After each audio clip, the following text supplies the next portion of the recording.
ওই যে এই যে এই যে সর্বনাশ, দেখো তো।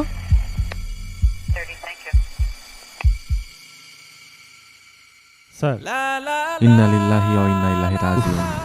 এই বৃদ্ধাকে এখানে কে রেখে গেছে? স্যার, এখানে ধান কাটছিলাম, 3 জন লোক এসে। ইয়া ভাই পাঠিয়ে স্যার, এখানেই ফেলে রাখি। এই লাশটা নিয়ে যাওয়ার ব্যবস্থা করো। এ কি পুলিশ? স্যার, আপনারা আমাদের বাসায়। এই বৃদ্ধ লোকটি কে? স্যার, এই বৃদ্ধকে তো আমরা চিনি না। কই দেখি। স্যার, এই লোককে তো এর আগে কখনো দেখিনি। আপনি বোধহয় ভুল করে আমাদের বাসায় নিয়ে আসছেন। এই আপনি এত কথা বলছেন কেন? আপনাকে কি কথা বলতে বলেছি? এই আপনি বলুন, এই বৃদ্ধ লোকটি কি আপনি চেনেন না? স্যার, সত্যি বলছি, এই বৃদ্ধ লোকটিকে আমরা চিনি না স্যার। আবার মিথ্যা বলছিস? এই এদেরকে ধরো, থানায় নিয়ে যাও, তারপরে দেখছি। চল চল চল থানায় চল। বাবা